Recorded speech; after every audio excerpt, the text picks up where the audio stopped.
Assalamu alaikum grade 7 students, welcome to lecture number 3 of chapter 4. This is the chapter heat. Let's talk about heat and what is heat basically, what sort of an energy it is. The primary source, the basic source of heat generation is the sun. सन जो सूरज है वो हमारे पास एक basic source है जहाँ से heat निकलती है. Most of sun's heat is radiated back into the space and only small amount of it is reaches the earth. अच्छा, sun there is a lot of amount of heat that exits from the sun but only a small amount enters the अर्थ.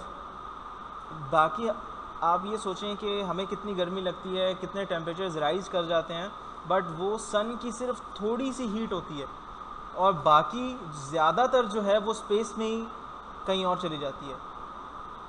तो ये चीज़ जो है एक सोचने की एक बड़ा इंटरेस्टिंग एक फैक्ट है कि हीट जो है यहाँ तक आपके अर्थ में जो आती है वो बहुत कम होती है, जो हमें वार्म रखती है. अगर बहुत ज़्यादा आ जाएगी तो हमारा जो प्लैनेट है वो लोग सर्वाइव नहीं कर सकेंगे. Living things will not be able to survive. What are some examples of heat? हम हीट कैसे मिल सकती है, किन चीज़ों से मिल सकती है? हम जब फ्रिक्शन कॉज करते हैं या चीज़ों को रब करते हैं तो हमें हीट मिलती है. जब हम चीज़ों को बर्न करते हैं, उनको जला देते हैं. और दूसरा, इलेक्ट्रिसिटी जब हम यूज़ करते हैं तो उससे हमें हीट मिलती है. जब हम चीज़ों को, अगर आपने अक्सर देखा होगा जैसे कि as you can see in the photograph here, when you rub two sticks together there is going heat due to friction, due to rubbing heat is going to produce. हल्का सा धुआं निकलेगा और वो आहिस्ता आहिस्ता जो लकड़ी है वो that is going to catch fire. तो that is because of heat. Second of all, we can see, we all know that burning, when we burn something it gets really hot, that is heat, it emits heat. When जब हम बिजली का bulb जैसे use करते हैं, उसको हम कभी हाथ लगाते हैं या कोई ऐसी इलेक्ट्रिकल डिवाइस को यूज़ करते हैं, इवन आर लैपटॉप्स या कोई भी इलेक्ट्रिकल डिवाइस होती है उसको बहुत यूज़ करते हैं, 2, 3, 4, 5 घंटे के लिए हमने उसको यूज़ कर लिया, तो when we are going to touch it, we are going to see that it is heated now. It is going to feel a bit warm. So these are all examples of heat. Let's come to temperature. Heat जो होती है हमारे पास वो गर्माहट होती है. Heat is something that we cannot see directly. We can measure heat. And how can we measure heat? We can measure heat through a thermometer. We can use the difference of temperature to analyze the heat present in a living thing. जो भी मुर्दा चीज़ होगी उसके अंदर, जैसे कि लावा होता है, उसका भी हम हीट का टेम्परेचर मेजर कर सकते हैं. हम वाटर का टेम्परेचर मेजर कर सकते हैं. किसी भी चीज़ का हम टेम्परेचर मेजर कर सकते हैं. टेम्परेचर हमें ये बताता है कि कोई चीज़ कितनी गर्म है या कितनी ठंडी है. जब हम एसी चलाते हैं तो हम लोअर पे रखते हैं उसको, 16 पे रखा हुआ है. 16 पे रखा हुआ है इसका मतलब सर्दी है.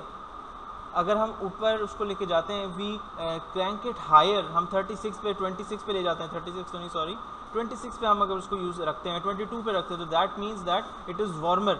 जितना नीचे जाते जाएंगे, ज़ीरो पे जाएंगे, माइनस में चले जाएंगे, दैट मीन्स कि उतनी ज़्यादा बर्फ़ बनती चली जा रही है, बर्फ़ बनती चली जा रही है. It is the quantity that tells हमें, तो फिर इससे हमें सारी चीज़ों का पता चलेगा. डिग्री, इसका जो SI यूनिट है वो हमारे पास आता है डिग्री सेल्सियस, जिसको हम वो dot and a C is used to represent it.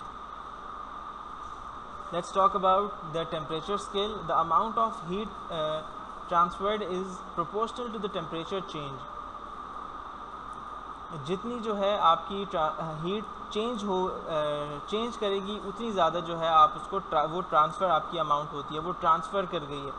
For instance आपने AC का रूम टेम्परेचर रखा हुआ है 26, अभी आपने कर लिया 16 पे, तो ये जो 26 टू ड्रॉप डाउन हो गया है 16 के ऊपर, तो इससे क्या पता चल रहा है कि ये ट्रांसफ़र हो गया है उस टेम्परेचर का. ऑलराइट. अच्छा, we have different scales that are used to measure heat, the amount of heat. We have degree Celsius, we have Fahrenheit, and F is used to represent that. Then we have the Kelvin scale. So we use basically these three things, these three measurement SI units, but we are mostly using Celsius, degree Celsius, degree Fahrenheit and Kelvin scale. All right. Now coming up to heat, what is the difference between heat and what is the difference between temperature? So this is very important. आपको ये चीज़ बिल्कुल clear होनी चाहिए कि जब आप heat की बात कर रहे हो और टेम्परेचर की बात कर रहे हो तो उसके अंदर फ़र्क होता है, सही. No doubt that they are connected to each other. Heat और टेम्परेचर का एक कनेक्शन है.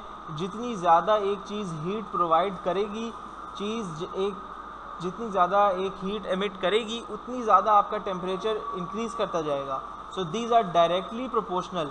जितनी heat is going to increase, the same is temperature is also going to increase. If the heat decreases, so is the temperature going to decrease. So this is directly proportional. जो एक के साथ होगा वही दूसरे के साथ होगा. टेम्परेचर बढ़ गया तो उसका मतलब हीट भी बढ़ रही है.